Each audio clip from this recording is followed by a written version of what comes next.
When's the last time you intentionally denied yourself of something?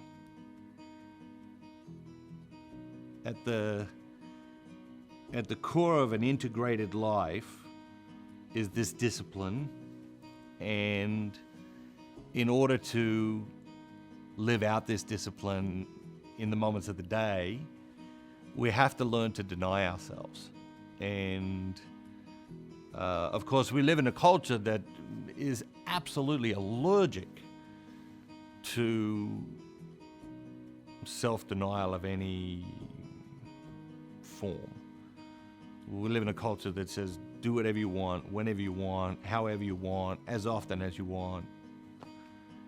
And so the concept of self-denial, or denying ourselves of something, has been lost in the general fabric of our culture, and so needs to be reintroduced.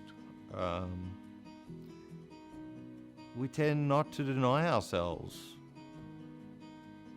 very much, and yet it is central to the Christian way of life, and it is central to Christian spirituality. 50 years ago or 100 years ago, this practice of fasting or self-denial was practiced much more because it was much more a part of our church culture and our culture in general. It was not necessarily practiced more in a conscious way. So it wasn't necessarily that people were, that much better off or that much more, elevated in their Christian spirituality because they were fasting on Wednesdays and Fridays and these sorts of things. But it was much more of a part of the culture. It needs to come back into our lives.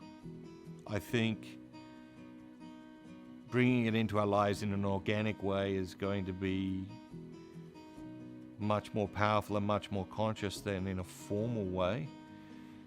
And I think that creates a great opportunity for us to really think about, how am I going to deny myself on a regular basis so that I don't become a slave to my appetites, so that I don't become a slave to my body, so that I don't become a slave to my impulses.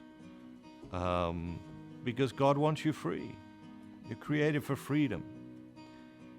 And it's very easy to measure how free we are. And that is to ask ourselves, when we really want to do something, to ask ourselves, am I free not to do this? Would I be okay not to do this? Would I be okay to walk away from this and not do this? And that could be everything from eating a donut in the break room. Are you free not to eat the donut? Because if we're not, then it's a slavery of types. And it can seem like a small thing, but that's where it all starts. That's how it all gets started.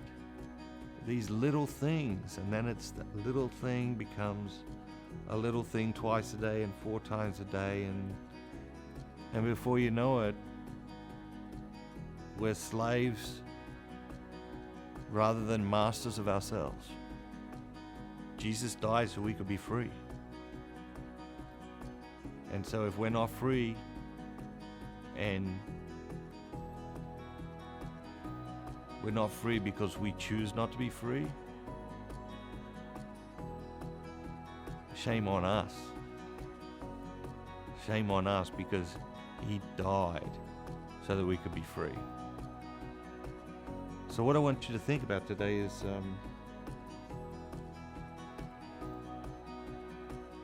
are you free? And maybe more important than that, What aren't you free from? Because we're all not free from something. And you know what? It might just be your morning cup of coffee. That might be your thing, that you're not free from your morning cup of coffee. But God wants you free. He wants you completely free. He wants you totally free so that you can live life to the fullest. Did you know that 71% of the people that watch Matthew Kelly's videos are not subscribers? That makes no sense. We need to change that. Subscribe today. Hit that subscribe button, smash that like button, and turn on those notifications so you never miss out on another great video ever again.